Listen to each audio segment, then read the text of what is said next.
Welcome to the D&D Fitness Radio Podcast, brought to you by your hosts, Don Saladino from New York City and Derek Hansen from Vancouver, Canada. In episode 39, we speak with former Major League Baseball star Aubrey Huff. So this is Derek, by the way, Derek Aubrey. Hey, Aubrey, how you doing? Hey, Derek, what's up, buddy? Not too much. Just happy it's Friday. That's right, my friend. That's right. Are you in New York as well? No, I'm in Vancouver, Canada, Pacific Northwest. Oh, shit, man. You're freezing your balls off. Both of you guys probably, right? Yeah, absolutely. Well, right now it is. Hold on, pulling one thing up. Right now it is. It's freezing and it's kind of snowy, but it's like the worst weather you can have from New York is when it's rainy. Yeah. And right now we're going. But you're in what? You're in San Fran? Yeah, I'm in San Diego, but it's been raining here for 7 straight days. It's like 60 degrees, and people here are freaking the fuck out. Like, oh, it's so cold. I can't. It's so pathetic. It's bad. I fucking love it. I love it. It's a regular week for me. Come on. That's a warm front where you guys are from. Yep. Vancouver, man. So yeah, Aubrey. I mean, it's whatever. And I want to plug. I mean, I know what's interesting about you is that you've had this incredible career with baseball, but you've taken a really positive turn, and you've kind of going into a new endeavor now. And I want to talk about that, and I want to plug that as much as possible. And it's kind of like Rogan. There's not like a specific number of points. I just want to kind of dive into it with Derek and kind of run with it. And let's just talk and bullshit and have fun, if that's cool. I saw the Rogan one with Mike Tyson the other day. Holy shit, I didn't see it yet. I was watching that. It was so good, but yet so uncomfortable at times because these fucking guys were so high, right? And there was like these points of like 10 to 15 seconds where they were just staring at each other in utter silence. I'm like, oh, this is weird. It was kind of interesting. It was funny.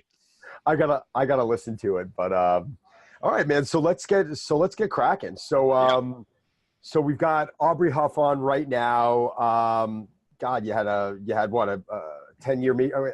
How long was your major league career? I don't got the numbers up in front of me. You played for several different teams. You won a World Series with the Giants, correct? Two World Series with the Giants. But now I will say this: the second one in 2012, I had lost my job. I was a mental train wreck. I was going through anxiety, depression, and I was basically just a sympathy add-on for the playoff roster in 2012. I didn't even play, and so it was a rough 2012. But I still got the ring and the playoff shares, so that's nice. But you've had a very, very, very solid career. I mean, was it 12 years? I'm trying to think. Was it 12-year career? I say 12, but I always round it up. It's about 12 and some change, but I round up, so I say 13. I like that. I'm going to take that 13, but you hit about 280, which I think. I think 270. I think it was 278. I ended up with 242 career homers. What I found interesting was I never knew this. I had a buddy tell me about last year. He said, "Hey, did you know that you were among the top 300 in Major League history in home runs?" I'm like, "Wow, that's pretty bad. That's pretty badass when you really sit back and think about that." I never thought about that. And I got to be honest, to have 12 years. Listen, I was a collegiate baseball player. It's my game. It's my passion.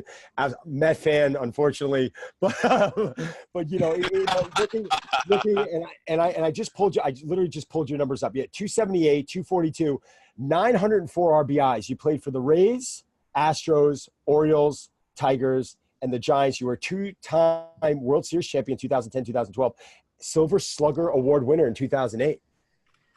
Yeah. 2008 was one of my best years. That's with the Orioles, and gosh, man, everything. I don't know. You played baseball. When you have those seasons where everything just clicks, man, it wasn't a matter when I went to the field every day whether or not I was going to get 2 hits. It's whether it was going to be a home run or not. I mean, I just knew I was going to rake everything every time I went to the plate. I don't know what it is, and I was very weird. If you look at my stats throughout my career from those 13 years, I'd have a crap year, an unbelievable year, a crap year. I couldn't stay consistent. So when I look back at it, it's interesting enough, you guys being into the health and the fitness and training, I was a slob when I played. I ate like crap. I'd hardly ever worked out. And I worked out in the off season some, but it was just checking boxes, right? I often wonder if I look back, if I actually ate right, took care of myself, worked out, then what would have happened? Hell, man, I probably could have been a Hall of Fame type player. Yeah. But hey, life is life. You live and you learn. I got to be honest, man. I'm running through your numbers right now. These are some pretty damn good numbers. I mean, you had a bunch of seasons where you hit over 300, 313, 311, 297, 304, which was your year in 2008, which you just absolutely you had a phenomenal 108 RBIs. I mean, you were MVP number 16 on the vote list. I mean, this is pretty. These are pretty incredible numbers. So it's obviously you could swing the stick. I mean, you played with some incredible teams. When did you get into fitness? Well, I got to be honest, man. I've always been into it. You have to be being a professional athlete. Although you've seen some baseball players, they don't look like they work out at all. But I think that's why I resonate with baseball more than anything. Is you, especially as a hitter, you don't need a whole lot of cardiovascular endurance. Pitchers do, and I hate long distance running, cardiovascular stuff. But I like lifting. And so a position player for me that really resonated with me, and I loved when I was coming up. I was actually, interestingly enough, better at basketball than I was at baseball. Wow! But as I got to high school, I actually had a full ride to go to a Division II school in basketball in Kansas, or I could walk on to a junior college with no scholarship and play baseball. And I decided, well, I'm 6'4". I'm white and I can't jump. I won't make the NBA. So I chose baseball, and it proved to be a wise move. Well, have you been watching this the Heisman Trophy winner, the Kyler Murray guy, and they're wondering, is he going to go football or baseball? Like, what advice would you give to somebody like that? Good question. That's a great question, actually. I got to be honest with you. Since I've retired, a lot of my focus has gone away from sports, but I have been keeping up with that. And I would like to tell somebody like that, do what you love, right? Don't listen to, Sports Center or what people think you should do, or don't have the general managers breathing down your neck. What's in your heart? What do you enjoy doing? Like I said, when I was in high school, it was either I love basketball more, actually. But my reasoning, for me physically, what would be the most, give me the best chance to make it into a professional sport. And for me, I chose baseball. For him, this guy's so gifted at both sports. It looks like he's a great physical specimen. Obviously a football body he's got. Not to say he can't play baseball, but if I was him, just on the outside looking in, seeing his skill set on the football field, it'd be hard to say no to football. But as you know, all the injuries as football players, you may be 40 and lost your mind and, can't walk. I don't know, man. It's kind of, there's a lot for him to think about, a lot to digest. Dude, you had 7 seasons where you hit over 20 home runs. You hit 34 in 2003. I'm sorry I keep going back to these numbers. I mean, you obviously know I'm a baseball geek. But you had 32 in 2008. You had 34 in 2003. Like those are legitimate. Those are legitimate numbers right there. I mean, well, but the thing is, I played on crap teams when I was putting those. I played for Baltimore, Tampa. Nobody gave a damn. I mean, in Tampa, every game was like a high school soccer match. It felt like. And then in Baltimore, I got traded to Baltimore. Mind you, all 6 years in Tampa where I played there, we were dead last every year. Then I get traded to Baltimore. Tampa starts getting good, and the Baltimore Orioles start getting bad. So I spent 9 years on crap teams, and I was putting up those numbers. You were kind of towards the tail end of that, like steroid era and everything.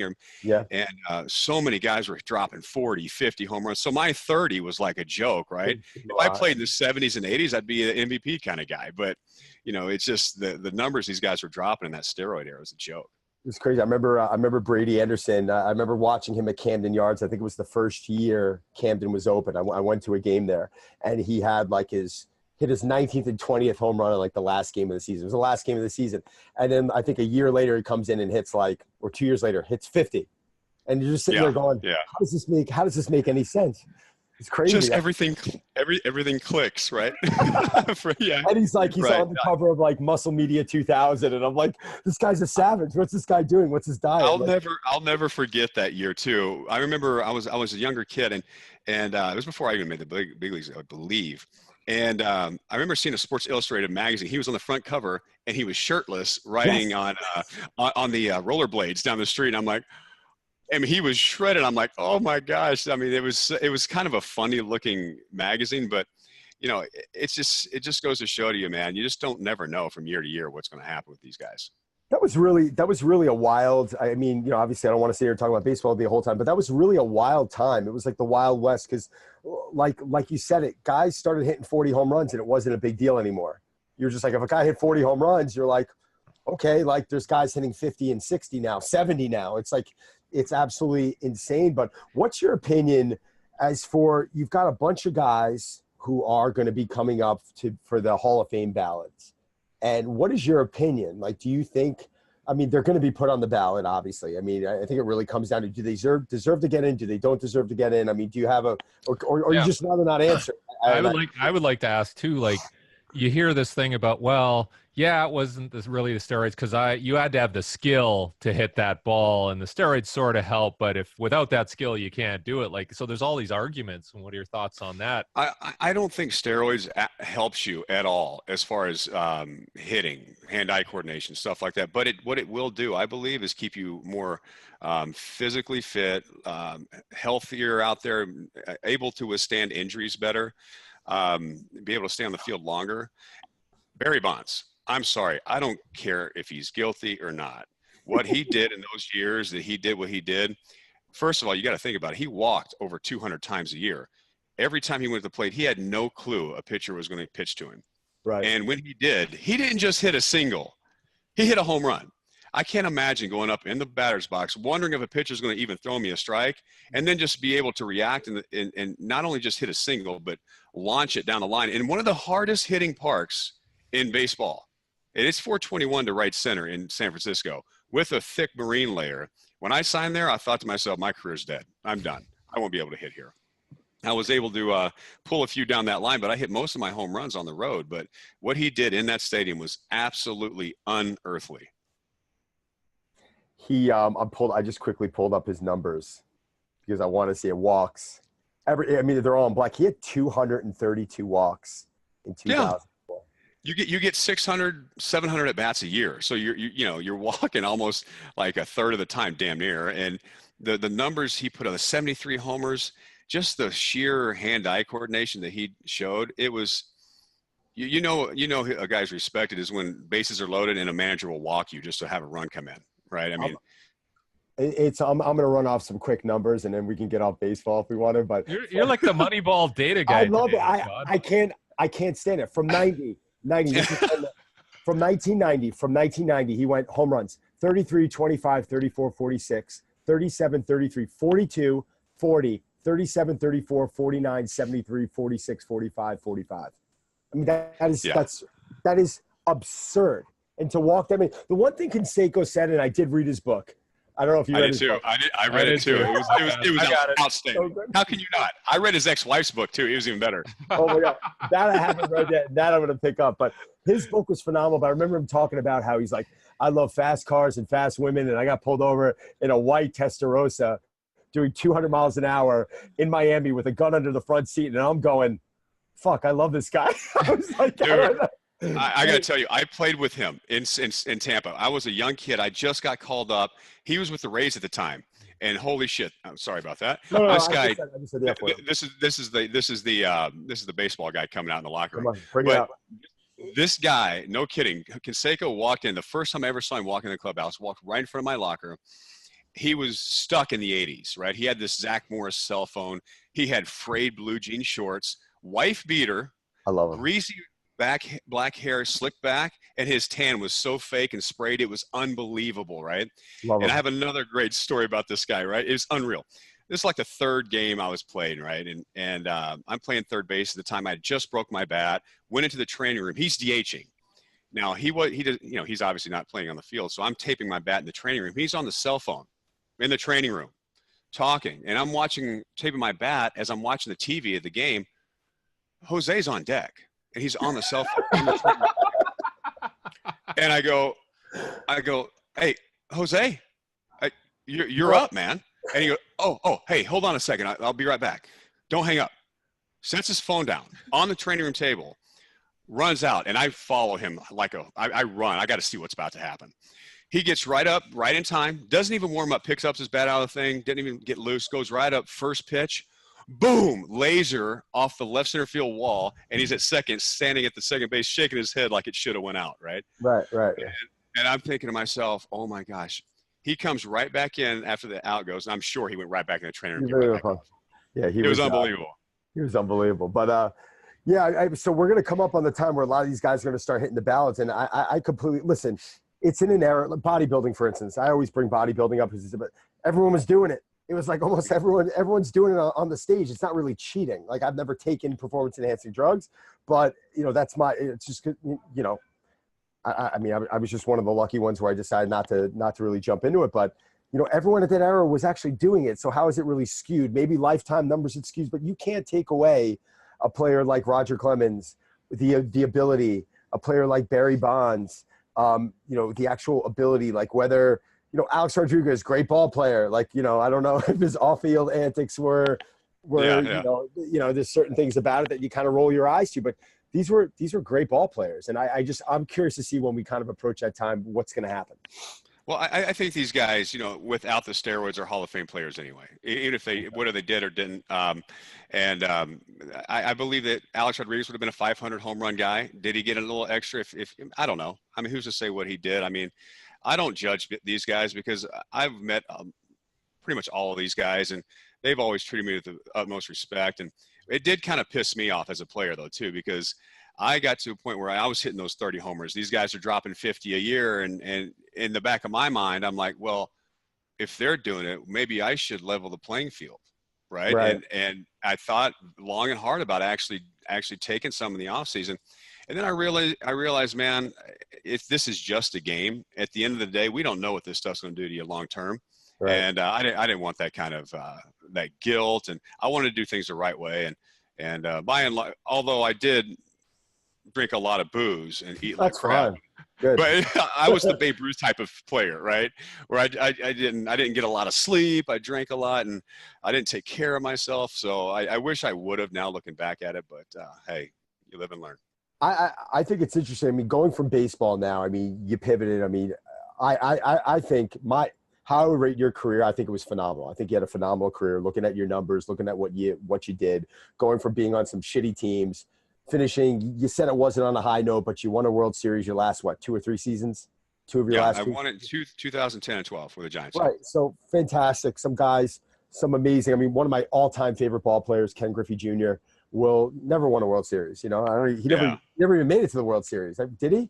I mean, I don't think so. I don't think so. That's a good question. They beat the Yankees in that division series game in like '94 when Edgar drove him around. Remember that when Edgar hit the double off the wall and Griffey scored from first? I remember that, but I don't think he ever went to the World Series. Yeah, that's a good question. So you got some guys that are, in my eyes, I mean, he was never, I don't know whether he was on it or not, but was never criticized or accused, and seemed like he was really haunted by a lot of injuries. And in my eyes, if you look at these guys when they come up. Yeah. And you look at their baseball card when they first come up as a rookie, and then you look at their baseball card as they've aged 10, 15 years later, you're like, come on, man.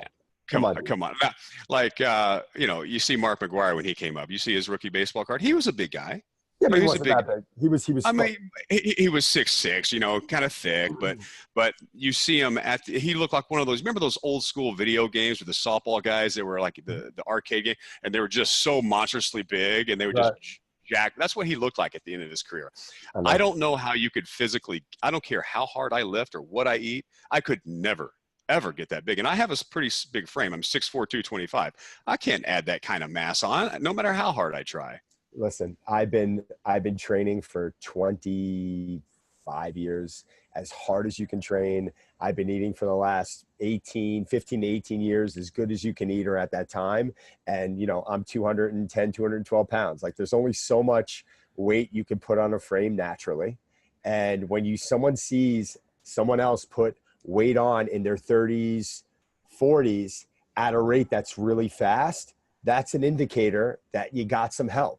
It's not just one day you're just like, I've been working out, but I'm just going to start eating a little bit better, up my calories, and put on 30 pounds of lean muscle mass. If you put 5 to 10 pounds of lean muscle mass on a year naturally, that's outstanding in my book. These guys are putting in 30 pounds. It's come on. I got a question for you. You being as good as you are at what you do. If you look at all these guys, all the trainers I've talked to, doctors throughout my career, even some of the older players, They have told me you would be absolutely insane when you turn 40 not to take HGH to kind of boost up your HGH levels, because you start losing it at 40 years old. I still have yet to do that, but I've often wondered at 42, because I'm starting to get to that point where I'm lagging in the gym sometimes, and I'm getting older. My sex drive doesn't feel like it used to be. Yep. You know, of course, I know that's natural, but is it frowned upon? Is it something that you see a lot? You training a lot of celebrities. Is that something that you see a lot of people get into? I get contacted weekly from the abbreviation is HRT, hormone replacement therapy. So I get from different facilities, and they're like, because they see me on social media, my connections, they're like, we'll give you free HRT. Would you come in and just do a post? My answer is always no, because I'm at the point now where, is it going to be, am I absolutely optimal to where I was when I was 30? Probably not. I'm still getting my body in better shape. I'm still setting personal records on my lifts at 41 years old. And I still do not know, by taking this growth hormone or testosterone or whatever it is that these doctors want to put me on, I do not know how my body's going to respond in 10 years. Think about that. 51 years old, I'm still a really young guy in my opinion. I'm still going to be in good shape. And if you've got a cancerous cell in your body and the growth hormone just responds poorly to it, and then out of nowhere, the cells start growing, I don't know. Now, if you're 70 years old, do I believe 60 years old and things are really starting to go south? Do I believe that you can meet with a great hormone replacement doctor and get on a specific protocol that could help and be beneficial? I'm almost absolutely sure that's probably the case, but we're all aging. It's all, even by being on this stuff, things are going to go south. It's like, after being on it for 5 years, are you going to be able to keep up with that level? No. I think the problem that I have is I buried one of my best friends in 2010 who got on testosterone and his body stopped producing it. So I have a really bad connection with it in my head. And it might be really immature. And he died because of no testosterone? He died because what happened was he ended up having heart failure. So he got on it. He was on it for 10 years. And then at 37 years old, he had triple bypass. 37. He would have been like 52 now. I get a call in Vermont. He's like, Don, I'm going in or I had surgery. Me and my wife rush home. And then I think 5 years later, we're literally burying him. But when they did the autopsy, we were working on him for a year to try and wean him off the stuff, because he was coming into work. He would go in and start having sex with women. And with a woman, he'd be into it 3 hours. He'd be done. It sounds funny, but I had to jump off. Oh my gosh. He said, I have to jump off for 90 minutes into it. I go drink a protein shake. I come back. I go, you're a lunatic for even doing that. The woman sitting there, woman would be sitting there with her legs in. Poor woman. Jeez. She was looking at him like, you're an absolute lunatic, because her legs are in the air and he's sitting there blending power butter with his 2 scoops of protein and a banana, and then coming back and finishing the business. And everyone in his hallway's looking at him like he's some psychopath, because it sounded like he was taking a chainsaw to her head for 3 hours. So, but unfortunately he had heart failure. We found him in his bed after 3 days. And when we had his autopsy done, they brought his testosterone levels back. He was north of 3,000. Okay. I was, at the time, 2010, I mean, you're looking at 9 years ago. So I was 32 years old. My T levels then, I remember, because I had him tested with him, was like 792. And I was natural, and I'm lean, and I'm 6'1", and I'm in great shape, and everything's fine. 792 to 3,000, and he had heart failure. So that's my whole thing. It's like, yeah, I'm sure doctors can monitor it. You just don't know, and for what? Like, I just think that we don't exhaust other avenues. It's like people want to go out and they want to drink, they want to do drugs, they want to lack in sleep, they want to, be around stress all the time. Get rid of those things first. I just don't think we know enough about it yet, and that'll change one day though. Yeah, because I'm going to speak to this because I'm turning 50 this year. And you look great though. Don't tell him that. Yeah, but I mean, I talked to Don about this, and when I go to New York and I do stuff and I train with Don, that's what I need. I need motivation, but physiologically, things have changed a little bit. Like you get a little more sore, it's harder to get motivated, but I think it's the psychological piece, because there's so many things that happen to you as you get older, and that interrupts your motivation and it just disrupts you mentally. But physically, like, I could probably still do a lot of the things that I did at 40 or maybe even younger. It's harder mentally for me to get focused and be consistent. So I think that's the toughest challenge. But You know, if I work with Don so I go to New York for 2 weeks, we work out, I feel pretty good. I'm like, geez, I should be doing this all the time, but I just fall off. I fall off the wagon mentally. Well, I think we all have problems with motivation. And Don, you spoke on it a while ago, how you've been doing this for 25 years all the time. And right now I'm in a season where I'm just having a hard time getting in the gym. I just got back from it today, but I literally got in there today for 30 minutes. And I was like, screw this, I'm out. Got my heart rate up maybe 110, barely did anything. And I just didn't have it. And I was like, I'm out. And I just don't know what, for me, when I played baseball all those years, I had a goal to attain, and it gave me motivation and a drive to get in the weight room and really get after it, right? To win, to make as much money as I can, to get the girl, right?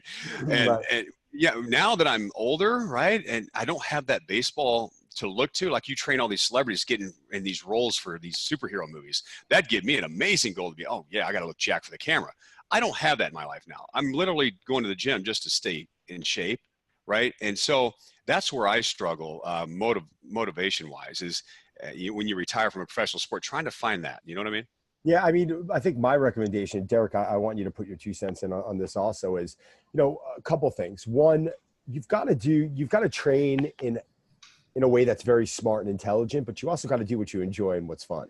So I think, and people ask me, you know, I get it the other day, like, I hate running. I don't want to run. I'm like, well, don't run. Like, you know, it's just like, let's find something else. There's so many tools in the toolbox. So I think you got to ask yourself, are you really enjoying your program? And sometimes when you're starting something that's fresh and new and there's a little bit of a new focus, it's very easy to be able to jump into that. I think the best way of putting it is like after the holidays, like if you take a week or two off, make sure before the holidays you have your program set up and you know what you're doing that Monday, and you have your diet set up and you know what you're doing. And if you have the ability to purchase meal delivery service, have that set up and have that all in place so you can just relax over those 2 weeks, give your mind a little bit of a break, and then jump right into it. But finding some training partners could be fun too. Maybe you want to establish a little bit of a team wherever you work out. Maybe there's a group of people that you're like, listen, we're going to show up every day at this time, or I'm going to send a text out and let's get everyone in here and let's just have fun. And if you could show up, you show. I text every night. I text probably a group of 10 people, and it helps because I own the gym. But I send the text out. And this is all I say. 12 o'clock. That's it. I don't say what we're training. And whoever wants to join you joins you. Right. So today we had 1, 2, 3, 4. I think we had 5 people show up. Yesterday we might have had 8. And man, you get some good camaraderie going and you have some fun. And we have our main lifts that we have to hit. And then there's some accessory stuff that we have to lift. So my workout partner, Tone, says, no, let's get our reps up right now. Or so-and-so says, like, no, let's finish with some sled or some abs. And you have fun and you push each other and you go back and forth. And it becomes somewhat of a community, a cult. So form that. You can do that easily. Yeah, make sure they're all better looking and younger than you. So that's motivation. That's right. I got you. But so Don, I was doing a fitness program right when I got divorced. I got divorced last year, so it's been about a year now that finally out of that, and we're all good. Good. When I first got the news, I thought to myself, I can go really dark. I can go completely to the bar and just get wrecked every night, or I can find something online. I need to find a program. So I found a guy online that does the ketogenic diet, the whole deal. And I reached out to him. He got back to me, and I did this ketogenic diet that he structured just for me. And it was about 1,600 to 1,700 calories a day of just fats, right? And a little bit of protein, no carbs at all. I did that for 3 straight months. No booze, no nothing. I felt like my hormones were in check. My libido was strong like bull, but by 2 o'clock, I was done. Right. I had no energy. I was shredded. I lost 30 pounds in 3 months. And I'd never seen my abs before until then. I saw my abs, but it was like at what cost, right? I felt like by 2 o'clock, I got irritated. I didn't want to be around my kids. I looked shredded, but it felt like there's got to be a healthy balance between that, because I really enjoyed the way I looked, but I hated the way I felt. Mm-hmm, mm-hmm. You know, so I don't know. Yeah, I don't know your thoughts on the ketogenic diet. You know, I've had plenty of conversation. I mean, I had Dr. Perlmutter, Derek and I had him on our podcast, but I think, and Derek, Dr. Perlmutter even said it, there's a lot of value and there's benefit to the ketogenic diet. And I know he's on it, but he even claimed that he's not on it. I don't think he's on it all the time.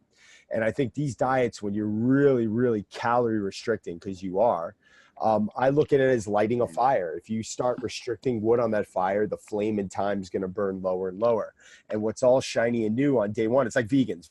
Vegans come to me like, oh, I'm doing the vegan diet. I feel great. How long have you been doing it? A month. I'm like, great. Well, you're feeling great is it because you are avoiding meat, or is it because you're avoiding alcohol and and your mind's in a good spot? And then 6-7 months in, they're like, oh, the hell with this. I'm not doing this. So I do believe that, jumping into ketosis, maybe for a few weeks at a shot, is great to get the body a little fat adapted, but our body needs carbohydrates. That's its natural fuel source. And yeah. Don, do you think you could do like a periodization of dieting for people where we got to get you here, and then the ketogenic could be a vehicle to get them there, and then you jump them into some other patterns? And I kind of did that after the holidays, because I'll do a fat adapted diet for maybe 2 to 4 weeks a year. I mean, otherwise, before I booked my muscle and fitness cover shoot, I was at 450. My bad. Selfless plug. I don't want to say that, but but think about this. I was at 450 grams of carbohydrates a day. 450. That's a racehorse. It's crazy. And then when I found out I had time to prepare, I had roughly 4.5 weeks. I brought my carbs from 450 to 300. That's it. And so the only way you can build muscles with carbohydrate, you can't do it with fat, correct? Just all fat. No, because you're not going to consume enough calories. It's going to be almost impossible. I don't care how much fat you eat. You need glucose. I truly believe you need glucose. I think it's virtually impossible to build without carbohydrates. And honestly, Aubrey, like all three, we're all getting older. It's like, why do we want to start restricting our body, and why do we want to start slowing down our metabolism? If you turn to me and you're like, listen, I'm going to jump into ketosis for 2 to 3 weeks. I'm going to get fat adapted. Then I'm going to start cycling carbs into my diet every week, maybe bumping it up 25 grams over a period of time, and try and get my carbohydrates up to where my body becomes this fat burning furnace. I think your muscles are going to be full. I think energy is going to be great. You're going to be sleeping great. Your sex drive is going to be great. Your hormones are going to be happy. We don't need carbs to live, but let me tell you, I've seen a lot of people cause damage to their body when they do these calorie restricted diets for too much time. What I've found is, like, through this process of doing this, because when I was doing the keto thing with this program, I was also intermittent fasting. And so what I've found is that once I got rid of kind of doing the keto and started eating more healthy carbs and stuck with the intermittent fasting, that's been attainable for me. I've been able to maintain. So like, I'll go without breakfast in the morning. I'll go work out, fasted, come home, sit around for a couple hours. Then I'll start eating from like noon to 8. And then I've been doing that for the last probably 6 months. And I've been able to maintain the weight I'm in now. I haven't gained or lost, and I felt pretty decent. I will say it gets boring, and the motivation's not great. But you right. The motivation. Yeah, my body's. Think about that. My motivation sucks right now. Right. So you're going to the gym. So technically, if your motivation's bad at the gym, there's no better feeling than going to the gym and just feeling like you can run through a wall. Admit it. Right. Those workouts. When you go in there, Derek, you know what I'm talking about. When you go to the track and you just want to run. Derek's one of the world's best sprinting coaches, running coaches. It is when you go there and you're feeling great, that's amazing. And if you're in such a caloric deficit that your motivation's down, that might mean that your energy's down. And if your energy's down, then your workouts are going to suffer. My goal is energy. I even find like right now, maybe it's because I'm doing this, is like I don't have any food in me. I'm at the gym, like I'm winded, like in 5 minutes on the trail. God, I can't breathe. Heart's racing. It feels like my body's trying to play catch up. Why don't we try this? Why don't you try, when's the next gym day? Tomorrow? Yeah, it's Monday. Monday? Why not Monday? Why don't you wake up and have a small meal of protein, carbs, and fats? And when I say that, I mean something that's easily digestible. Make a couple eggs, have some gluten-free oats, cook the eggs in some avocado oil so you're getting some good fats.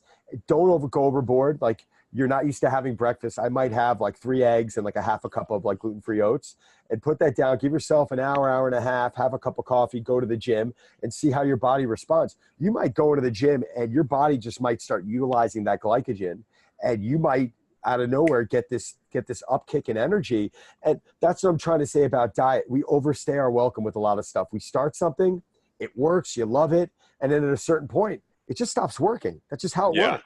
And that's the way I feel right now. I just don't feel like it's benefiting me in the gym. my first, couple months when my body's just new and exciting. And I think my body's it was adapting to it and it was great. But now it's like used to it and it's like, I don't know. And I love to, when I get in there, I love to lift heavy. Like I want to lift heavy, right? And it just doesn't feel like the diet I'm on now allows me to do that. All right, well, that's the suggestion I'm making. Just a light breakfast Monday. Start there, a little bit of maybe gluten-free oats, or if you have like a sweet potato, get some carbs in your body, and then go have a cup of coffee, do your morning routine, whatever it is, and then go train and see how you feel. That should be your goal right now. Your goal should be to go into every workout with optimal energy. And if you can do that and do everything else in moderation and get a sufficient amount of sleep and hydration and all that good stuff, then you're going to enjoy going to the gym. And that's motivating in itself. I don't know if you're ever going to have another goal. I really haven't had a goal. I mean, my goal is, honestly, my goal since baseball ended is just to go into my workouts and want to murder every workout. That's my goal. And because of that, my body's in a pretty good place and my mind's in a pretty good place. So, I mean, we're to each his own. Yeah, that's pretty cool that what you've been able to accomplish out of baseball, to be able to have your own place up there in New York and train somebody, because I'm a big superhero geek, dude. I'll go to these superhero movies and like Ryan Reynolds, Deadpool. I love his attitude. And interestingly enough, like when I was married, my ex-wife, she always told me, she goes, if I ever had a celebrity freebie, it'd be Ryan Reynolds. Right, and I'm right. like, and so I'm like, that's interesting. I know a guy that actually trains him. And she goes, can you look like him? I'm like, I probably could. She goes, would you? I'm like, if you have sex with me more, I sure would. Well, I told my wife if I had a celebrity person, it'd be Ryan Reynolds. So she was. Everyone loves Ryan. He's an unbelievable guy. He's one of my absolute favorites. So I want to talk about this now. So you've done incredible stuff in MLB. Where did your career took a pretty cool turn? I mean, you're starting a podcast, correct? Can you tell us about all this stuff? Yeah. So since I've got divorced, I kind of took 6 months to myself just to kind of reset, get to know me again, find that kid I was before baseball. And I was able to just really look back and look at the mistakes I made and just get rid of the past and start looking more to the future. But I had no idea what it was going to be. No clue. And even outside of baseball, when I first got out of baseball, I went into network marketing, which sucked. I went into sports talk radio at 6 to 10 in the morning. It was so negative. I hated it. I did some volunteer coaching, all kinds of different avenues. I just didn't find a passion. But I've always been outlandish. I've always had a pretty big mouth and pretty raw and in your face.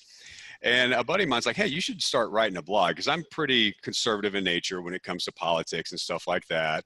And I'm a pro-Trump guy. I don't know what you guys are. So I started opening up my blog and I started talking about all these political things, conservative Christian values. And, it's called Aubrey Huff Off the Cuff. It's a blog, and it's kind of like what you guys are doing. We just talk about anything.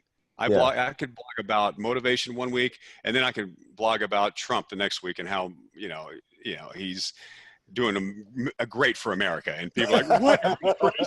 It's very controversial, and I've gotten great feedback. And people are talking about, hey, you should open up your own podcast too with this. I'm like, well, hey. So finally, career-wise, I finally think I found a path, and I really enjoy shooting the breeze with people like we're doing now, and we'll see how far we can take this. We'll see. Well, it sounds like, you got an amazing personality. It sounds like it's going to go pretty well.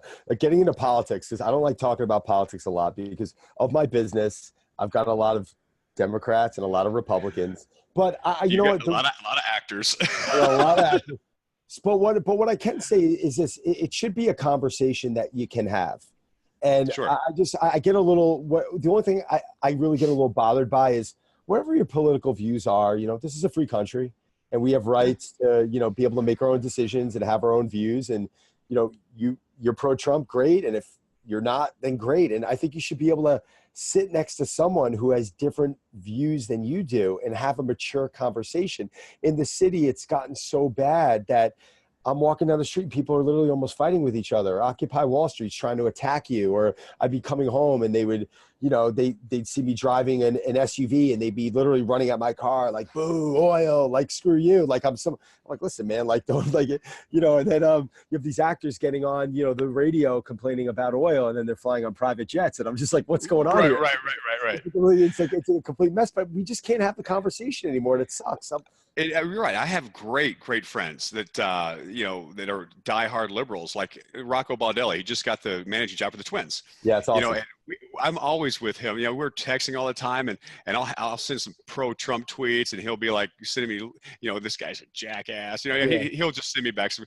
He goes, I can't believe you support him and all this stuff, but we had this really fun, friendly, witty banter about that, right? That's fun to me. Like, I don't understand the reasoning of why it's got to be so aggressive towards one another, right? Like I said, half of my friends are liberals, half of them are conservative. I don't always agree with what they believe in sometimes, but it doesn't mean I don't love them and have a blast when I'm out. And it's to me, it's ridiculous what the world we live in and how people get so worked up. And I touch that a lot in my blog too. My thing with my blog is I just want to make sure that even with my values, I want people to realize that we can have fun with each other with this, even when we don't agree on things, and still not like unfriend each other on Facebook and all this stuff just because they don't believe politically. It's a joke. It's crazy. Yeah, right. It's Derek. Come on, you're being too violent. As a Canadian, there is tremendous common value in all of this, and I've started a GoFundMe page to build a wall at the Canada-U.S. border now. I love it. It's so good.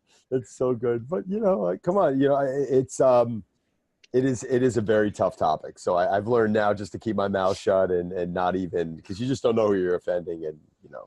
Yeah, especially if you run a business, right? I mean, I think that, you know, this day and age, you just can't you can't make your views known. I mean, it's just too dangerous. It could, like, look at that whole Gillette ad that they just came out. I don't know if you guys saw that. Oh Yeah, my gosh. I didn't see that. You didn't? Oh my gosh. It was basically it was just crapping on true masculine men in the world. It was on toxic masculinity. And you after you get off it, you have to see it. But I have two boys myself. They're 10 and 8. And this one particular scene in the commercial, there's these guys at the barbecue, and these two boys are wrestling in the yard. And this dad rushes to the boys to stop. We don't treat each other that way. These kids are just playing, right? Like, that was toxic. My boys beat the piss out of each other all the time, and I let them go nuts, right? I mean, it was just so over the top ridiculous. It just made me want to vomit. But I mean, you can't tell me that's not going to hurt the bottom line for these guys at Gillette. I mean, there's so many guys that are upset. Well, they could have had a Gillette ad with Don shaving his chest with a Gillette and his legs. And I don't shave my chest. I hold on. I don't shave my chest. I trim. Okay. Yeah, there you go. Hey, manscaping. Hey, there's nothing worse than going to the gym. I saw a guy today on the treadmill, back hair out the wife beater. I'm like, oh God, just get rid of that. All right, that's just. Man. Clean it all up, man. You know, just a little, you know, little touch-up work. No one ever complained about that. It's disgusting. I know you work in a gym, you're sweaty, the hair coming out of you. It's like, oh, come on, man. Someone looked at me the other day, like, you shave your armpits. I'm like, I don't shave them, I trim them. I don't want pushes the hair. It's disgusting. Especially on these men's fitness covers, right? Nice plug. Thank you for that. Yeah. There was this, there was this guy, we were on a movie set. I was with Benicio. He was the driver. He would take a lighter and he would burn hair off of his body. Like, it was amazing. I'm like, I've never seen this before. That's a little fucking crazy. Yeah. I actually had a buddy that I used to play baseball with, and I won't mention a name, but we were at a wedding about a year ago, and for what he was trashed on the dance floor.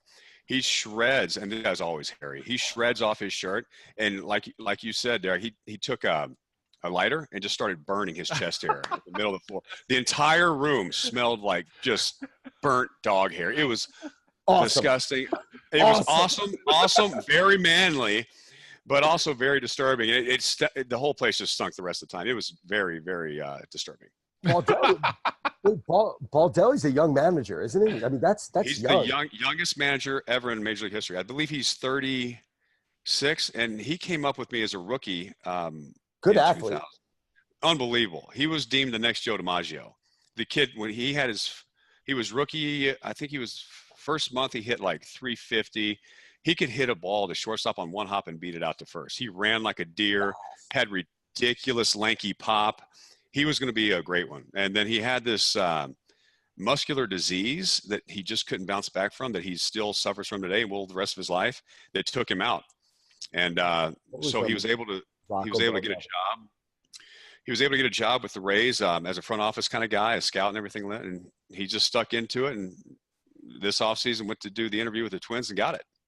So So it's obviously pretty. he's got very good baseball IQ. Sounds like a stupid comment I just, you see this guy come up and he was I remember how athletic he was. And I remember Brian Pack and our buddy talking Yeah, about him. And where did Rocco go to school?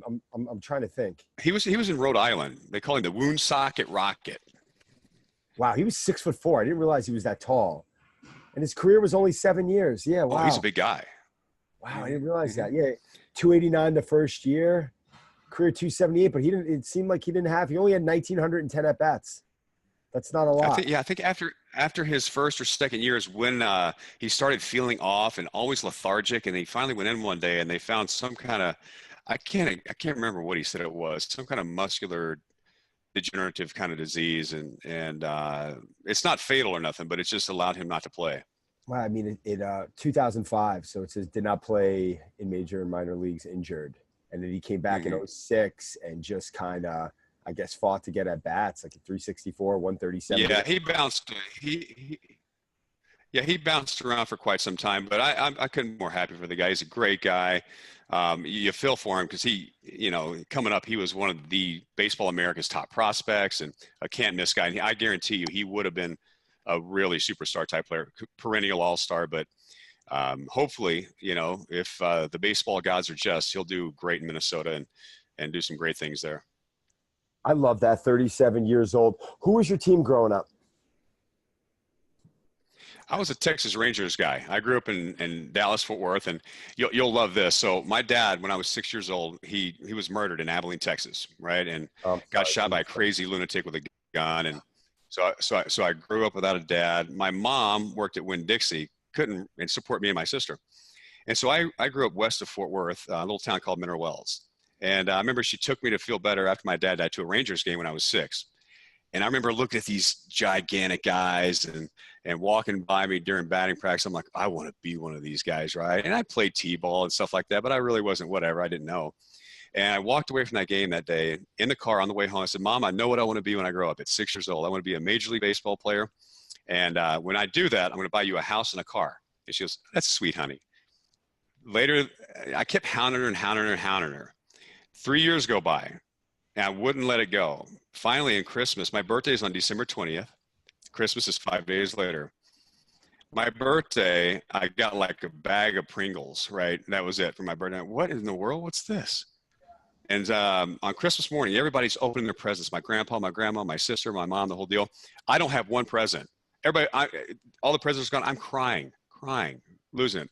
My grandpa and mom stand me up, blindfold me, walk me out to the backyard. There's this fully erected batting cage that they had put up themselves the night before.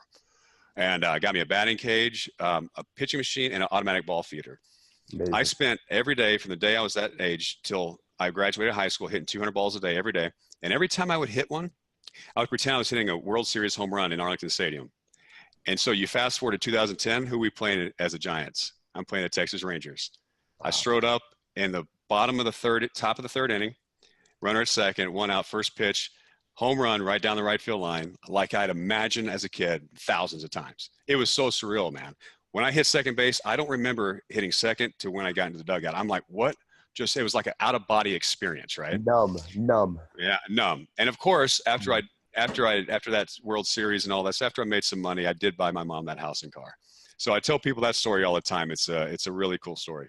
That's one of my all-time favorite stories. I'm actually got me choked up right now, but that's the dream. I mean, that's why my son now is 10 years old, and he's what do you want to be when you're older? And he looked at me the other day and he says, I want to be a baseball player during the summertime, and then I want to work with you in the winter.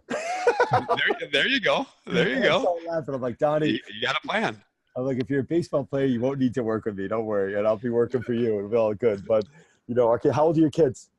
So my oldest is 10 years old, and he's kind of like your kid, right? He wants to be a basketball player during the season for NBA, but he's also a rapper.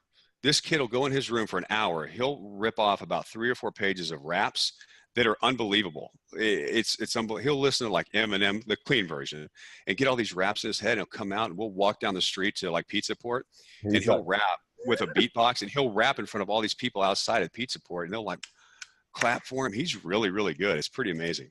That's unbelievable. And your other kid? My other one's 8, and he's the baseball guy.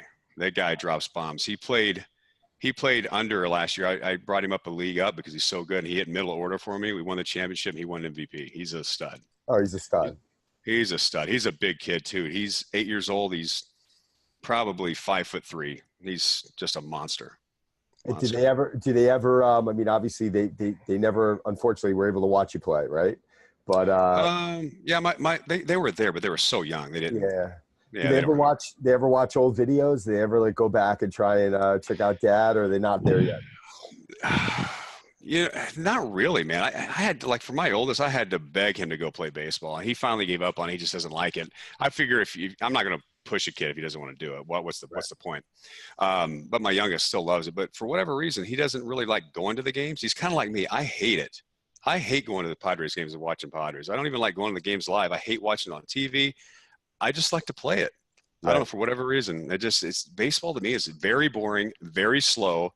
And it's just tough to watch, man. I guess maybe because I'm here in San Diego, but well, it's also no offense. It's also the Padres, though. I mean, that's what I meant. Right. It's not good baseball. It's really not.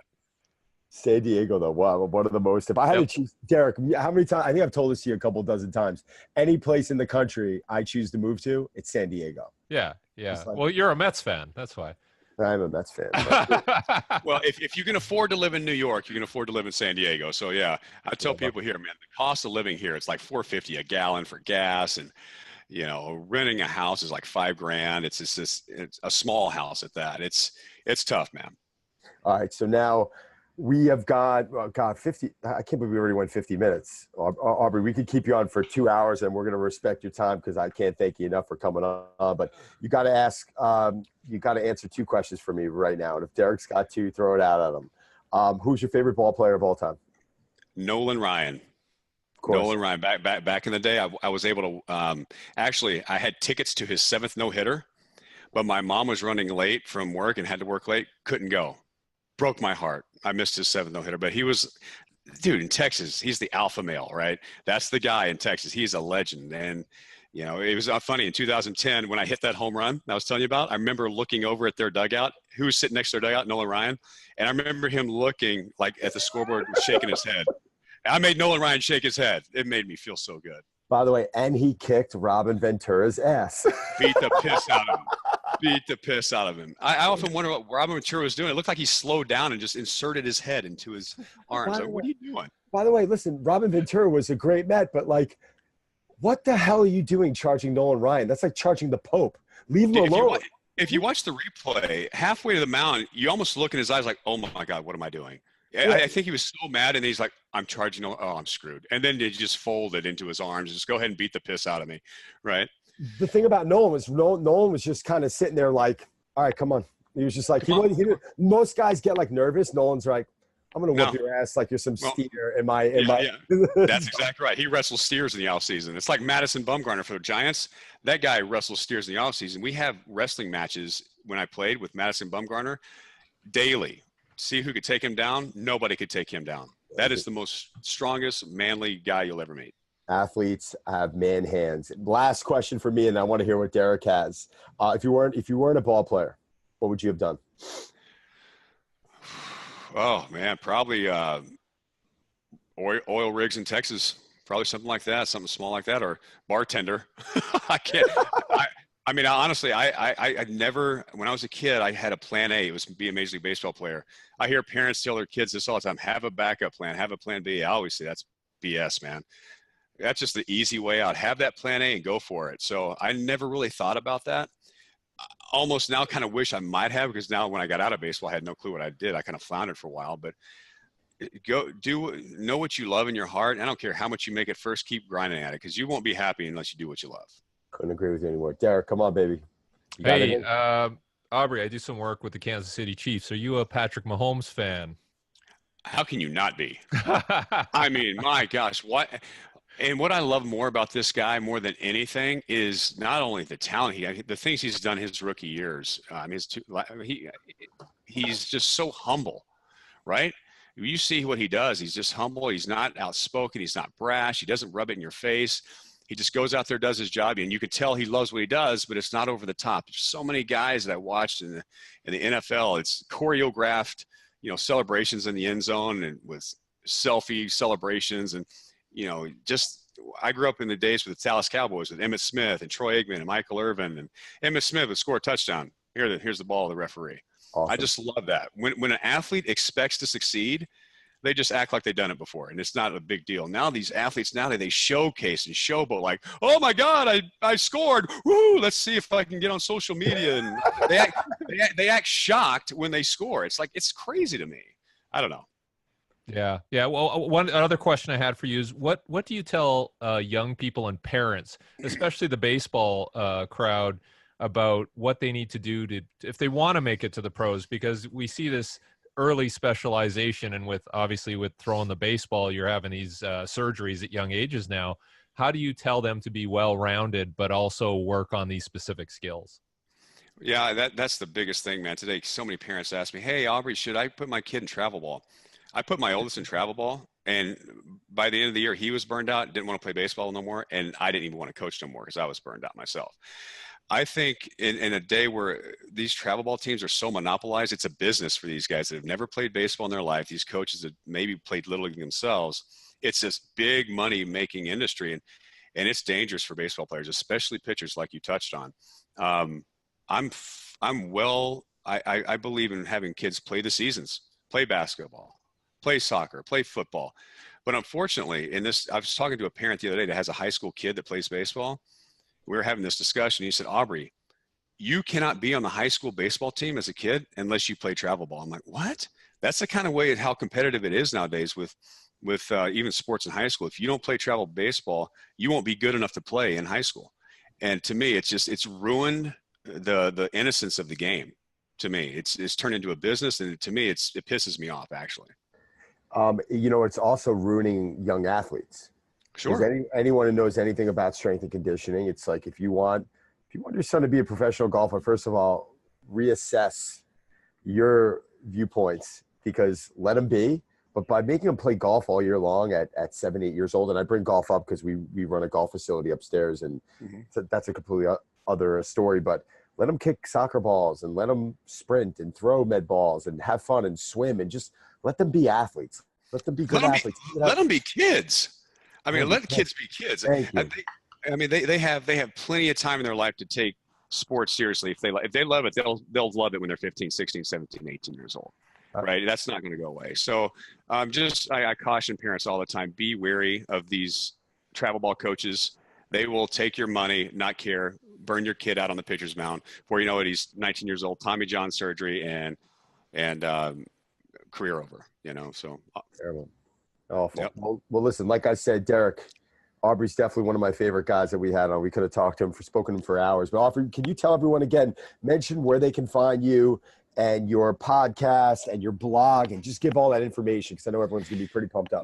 So my website is www.aubreyhuff.com, and I don't have a podcast yet, but the blog is up on that website. I'm on at HuffDaddy76 on Instagram, and at Aubrey Huff 19 on Twitter. So just got those up. We're getting it going. Well, I will, hopefully we're going to do another discussion soon. And when I do, we'll definitely promote the hell out of it. And listen, man, looking forward to getting you up here in New York. Let me know if you need any help. Come on. Yeah, you got to get me motivated, man. I got to get up there and get motivated. Do the superhero workout with him, Don. Come in. Oh, when you come to New York, when you stay up here, we're going to train together. We'll eat together. We'll have some fun. Can you make sure Scarlett Johansson's there that day when I walk Done. Just kidding. Or am I? No, you're not. And I hope you're not. I might actually surprise it. All right, guys. Listen, thanks so much. Aubrey, thank you, man. You're amazing. Lot, Aubrey. Really awesome. Don, Derek, thanks for having me on, boys. All right, take care. That was fun. Thanks. Later. Take care.